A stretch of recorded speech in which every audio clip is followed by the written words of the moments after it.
नमस्कार दोस्तों, मैं अजय अजमेरा फैशन से एक बार फिर से स्वागत करता हूं आपका हमारे YouTube चैनल अजमेरा फैशन में। दोस्तों, पिछले वीडियोस में जो आपने कमेंट्स किए थे उसमें काफ़ी सारे कमेंट्स ये थे कि लॉकडाउन के बाद कौन सा बिज़नेस चलेगा, कौन सा बिज़नेस नहीं चलेगा। तो आज मैं जो वीडियो बनाने जा रहा हूँ वो इसी टॉपिक को लेकर बना रहा हूँ कि आपको कौन सा बिज़नेस करना चाहिए या कौन सा बिज़नेस नहीं करना चाहिए। यही टॉपिक लेके मैं दोस्तों आज आपके सामने आया हूँ। और किसी भी बिज़नेस को करने के लिए, चाहे आप कोई भी बिज़नेस कर रहे हो, जो मेन ज़रूरत होती है डेडिकेशन की या कोई भी चीज़ कह लीजिए आप, जो 8 पॉइंट होते हैं वो मैं इस वीडियो के अंदर कवर करूँगा। तो दोस्तों, एक स्टडी के मुताबिक भारत में जितने भी बिज़नेस शुरू होते हैं उनमें से आधे पहले साल के अंदर ही बंद हो जाते हैं।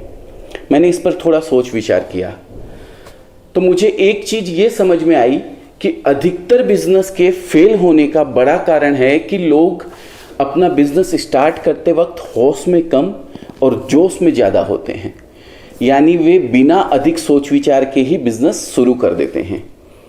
इसलिए आज मैं अपने उन दोस्तों के लिए ये वीडियो लेकर आया हूँ जो एक सफल और कामयाब एंटरप्रेन्योर और बिजनेसमैन बनना चाहते हैं। इस वीडियो में मैं बेसिकली आपको 8 ऐसी चीज़ें बताऊंगा जो शो करती है कि आप बिजनेस स्टार्ट करने के लिए तैयार हैं या नहीं हैं। नंबर 1, बिजनेस शुरू करने की वजह। आप बिजनेस क्यों शुरू करना चाहते हैं?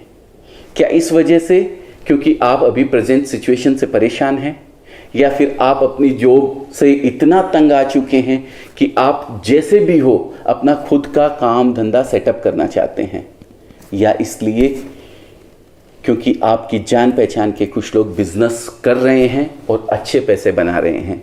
यदि ऐसा है तो मैं आपके बिजनेस में सक्सेस के चांसेस कम बता रहा हूं, क्योंकि बिजनेस करने से पहले आपके पास कुछ ऐसा होना चाहिए जिसे लेकर आप बहुत एक्साइटेड हों, आपके अंदर से उस आइडिया को लेकर एक पॉजिटिव एनर्जी फ्लो हो रही हो। दुनिया के सबसे अमीर आदमी जेफ बेजोस ने अपनी वॉल स्ट्रीट की रिवॉर्डिंग जॉब परेशान होकर नहीं छोड़ी थी, बल्कि इंटरनेट के जरिए बुक्स बेचने का यूनिक आइडिया उन्हें इतना ज़बरदस्त लगा था कि वे खुद को रोक नहीं पाए और एक बिजनेसमैन बन गए। दोस्तों, मैं ये नहीं कहता कि बिजनेस में आने के लिए आपके पास एकदम यूनिक आइडिया होना चाहिए, ऐसा ज़रूरी नहीं है। मे भी बहुत से लोग पहले से वैसा कुछ कर रहे हों जो आप अभी करना चाहते हो, पर आपके अंदर उस चीज़ को लेकर जोश जरूर होना चाहिए। नंबर 2, अपने आइडिया में पूरा यकीन होना चाहिए। एक बिजनेसमैन को कदम कदम पर चैलेंजेस का सामना करना पड़ता है। किसी भी बिजनेस को शुरू करने के दौरान ऐसी कई चीज़ें होती हैं जो आपके मन में डाउट पैदा करती हैं।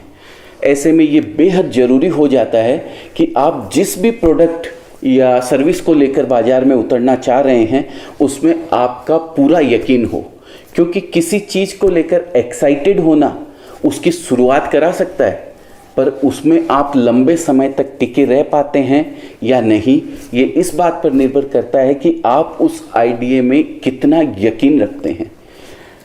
थॉमस अल्वा एडिसन 10,000 बार फेल होने के बाद भी बल्ब इसलिए बना पाए क्योंकि उन्हें यकीन था कि ऐसा होगा। KFC के फाउंडर कर्नल सैंडर्स 1,000 बार फेल होने के बाद भी अपना फ्राइड चिकन इसलिए बेच पाए क्योंकि उन्हें अपने आइडिया में पूरा विश्वास था। दोस्तों, अगर मैं अपनी बात करूं तो मैं भी अजमेरा फैशन को सूरत के सबसे बड़े साड़ी मैन्युफैक्चरर में से एक इसलिए बना पाया क्योंकि मुझे पूरा यकीन था कि ये संभव है और मैं ऐसा कर सकता हूँ। इसलिए बिजनेस शुरू करने से पहले आपको अपने बिजनेस आइडिया में दृढ़ विश्वास होना चाहिए। नंबर 3, आप जो करना चाहते हो उसका मार्केट मौजूद है या नहीं है। कई बिजनेसमैन सिर्फ इसलिए फेल हो जाते हैं क्योंकि वो ये मानकर चलते हैं कि अगर कोई चीज़ उन्हें अच्छी लग रही है तो वो दुनिया को भी अच्छी लगेगी, लेकिन हमेशा ऐसा नहीं होता है दोस्तों।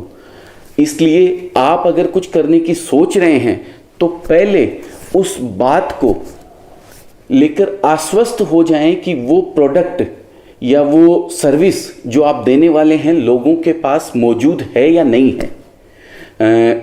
फॉर एग्जाम्पल, भारत में साड़ियों का बिजनेस खूब चलता है, लेकिन अगर कोई अमेरिका में जाए और साड़ी की दुकान खोले तो ये कहाँ की समझदारी है। इसी तरह अगर कोई जापान की किमिनो ड्रेस सूरत में आकर बेचना चाहे तो कितनी बेच पाएगा। इसलिए अगर आप जो करने की सोच रहे हैं उसके लिए पे करने वाले खरीदार हैं कि नहीं है तो आप बिजनेस शुरू कर सकते हैं, वरना आपको कुछ और सोचना चाहिए।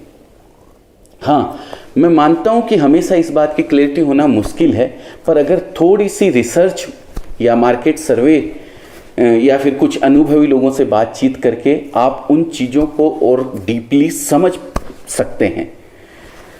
नंबर 4, पैसा, लिक्विडिटी। आपका बिजनेस सोने का अंडा देने वाली मुर्गी बन सकता है, पर पहले मुर्गी को खिला पिलाकर बड़ा करना होता है और इसके लिए ज़रूरत होती है केस की, पैसे की। और अमूमन आप जितना कैलकुलेटेड करके चलते हैं बिजनेस में उससे ज़्यादा ही इन्वेस्ट करना पड़ जाता है। इसलिए बिजनेस शुरू करने से पहले आपको ये क्लैरिटी होनी चाहिए कि आपको इसके लिए कितने पैसों की ज़रूरत होगी और आप उसे कहाँ से मैनेज करेंगे। ये सोचकर चलना कि ज़रूरत पड़ी तो कहीं ना कहीं से इंतज़ाम हो जाएगा, आपको मुसीबत में डाल सकता है। इसलिए पैसे के इंतजाम को लेकर कॉन्फिडेंट होने के बाद ही बिजनेस स्टार्ट करना चाहिए। नंबर 5, फेलियर को फेस करने की हिम्मत। कहते हैं opportunity and risk comes in pairs, यानी अवसर और जोखिम जोड़े में आते हैं। नो डाउट आपका बिजनेस आपके लिए एक बहुत बड़ी अपॉर्चुनिटी है, पर वो अपने साथ कई खतरे भी लेकर आता है और उन्हीं में से एक सबसे बड़ा खतरा बिजनेस के फेल होने का होता है। तो प्रश्न ये उठता है कि आप अपनी फेलियर को कैसे हैंडल करते हैं। क्या आप इस बात को एक्सेप्ट कर पाएंगे कि भारी भरकम पूंजी लगाने और कठोर परिश्रम करने के बावजूद आपका बिजनेस ठप हो सकता है। क्या आप सब कुछ खत्म होने के बाद भी खुद पर गौरवान्वित हो सकते हैं कि कम से कम अपना 100% एफर्ट तो दिया। यदि हाँ, तो आप बिजनेस स्टार्ट करने के लिए तैयार हैं। यदि नहीं, तो ये बिजनेस शुरू करने का सही समय नहीं है। इसलिए बिजनेस को लेकर ऑप्टिमिस्टिक रहना अच्छा है, पर एट द सेम टाइम हमें इस बात के लिए भी मेंटली प्रिपेयर रहना चाहिए कि आपका आउटकम नेगेटिव भी हो सकता है। नंबर 6, निर्णय लेने की क्षमता। क्या आप अपने डिसीजन खुद लेते हैं या कोई और उन्हें आपके लिए लेता है। कहीं आपका बिजनेस शुरू करने का निर्णय भी तो किसी और का लिया हुआ तो नहीं। याद रखिए, अपने नए वेंचर को स्थापित करने के लिए आपको रोज कई निर्णय लेने होंगे, वो भी जल्दी जल्दी। इसलिए अगर आप एक ऐसे व्यक्ति हैं जो खुद से डिसीजन लेने में कॉन्फिडेंट रहता है तो आप बिजनेस करने के बारे में सोच सकते हैं। लेकिन अगर ऐसा नहीं है तो बेहतर होगा कि आप अपनी स्किल को सुधारने के बाद ही व्यापार करने का निश्चय करें। नंबर 7, समय। एक नया बिजनेस न्यूबॉर्न बेबी की तरह होता है। उसे आपका बहुत सारा अटेंशन और टाइम चाहिए होता है। क्या आप वो टाइम देने के लिए तैयार हैं? क्या आप अपनी नींदें छोटी और रातें लंबी करने को तैयार हैं? क्या आप अपने परिवार और यार दोस्तों को ना कहने को तैयार हैं? यदि सचमुच आप ऐसा करने को तैयार हैं तो आप बिजनेस शुरू कर सकते हैं, लेकिन यदि नहीं तो ऐसा करना ठीक नहीं होगा। बिजनेस को सफल बनाने के लिए आपको बहुत अधिक एफर्ट डालना होगा। Number 8, delegation. डेलीगेशन यानी अपना काम दूसरों को सौंप देना। बहुत से लोग सब कुछ खुद ही करना चाहते हैं क्योंकि उन्हें लगता है कि वे ही उसे सबसे अच्छे से और पूरी जिम्मेदारी के साथ कर सकते हैं। लेकिन एक बिजनेसमैन हर कुछ खुद नहीं कर सकता है, उसे एक टीम बनानी पड़ती है और कई महत्वपूर्ण काम खुद ना करके दूसरों के माध्यम से कराने होते हैं। ये सुनने में बहुत आसान लग सकता है, पर कई लोगों के लिए ये बेहद कठिन होता है क्योंकि वे बिजनेस से जुड़ी हर एक चीज पर अपना पूरा कंट्रोल चाहते हैं और जैसे ही उन्हें कंट्रोल जाता हुआ दिखता है वे अंदर से परेशान हो जाते हैं। मेरा मानना है कि अगर आपकी जगह पीछे से आपके कोई बंदा आपका 80% भी काम अगर कर देता है तो आपको वो काम उसे सौंप देना चाहिए। एज ए पर्सन आप कैसे हैं? क्या आप अपने हाथ का कंट्रोल दूसरों को देने में कंफर्टेबल हैं या आपके लिए ऐसा करना मुश्किल है? यदि कंफर्टेबल है तो आप बिजनेस स्टार्ट करने के लिए रेडी हैं, और अगर ऐसा नहीं है तो शायद आपको इंतज़ार करना चाहिए। दोस्तों, हो सकता है इस वीडियो को देखने के बाद यदि आप बिजनेस करने को लेकर और भी उत्साहित होते हैं तो बहुत अच्छा, लेकिन अगर आपको लगता है कि नहीं, ये व्यापार में उतरने का सही समय नहीं है, तो भी आपको निराश होने की ज़रूरत नहीं है। मैंने जो भी चीज़ें आपको बताई है उनमें से हर एक पर काम किया जा सकता है, और भले ही आज वो आपके पक्ष में ना हो, लेकिन कल को आप उन्हें अपने फेवर में कर सकते हैं। अंत में आप सभी को एक सक्सेसफुल एंटरप्रेन्योर बनने के लिए all the very best. And by chance अगर आप साड़ियों का या लेडीज़ वियर से रिलेटेड कोई बिजनेस स्टार्ट करना चाहते हैं तो उसमें मैं आपकी पूरी मदद कर सकता हूं। और सबसे बड़ी बात दोस्तों, उसमें कुछ पॉइंट ऐसे हैं जिनका थोड़ा सा आप अगर उसमें कुछ कम भी हैं, उसमें आप अपने आप को कुछ कमज़ोर भी समझते हैं, तो आप उसमें सक्सेस हो सकते हैं किसी दूसरे बिजनेस की तुलना में। जैसे कि मैं 2 पॉइंट आपको बताता हूं। नंबर 1, आपका 100% टाइम इसके लिए ज़रूरी नहीं होता है। अगर आप साड़ी का छोटा सा बिजनेस करना चाहते हैं तो आप अपनी मम्मी, दीदी, सिस्टर या वाइफ या कोई भी जो आपके घर पे खाली रहता है, उनसे आप छोटे रूप में इस बिज़नेस को करवा सकते हैं। दूसरा पॉइंट मैं इसमें आपको बताता हूँ, पैसा। आपको इतने पैसे की ज़रूरत नहीं है कि भाई आपको पूरा इसमें बहुत ज़्यादा अमाउंट लगाना है। बहुत छोटी सी अमाउंट 25 से 30 हज़ार रुपये से आप इस बिज़नेस को घर से स्टार्ट कर सकते हैं।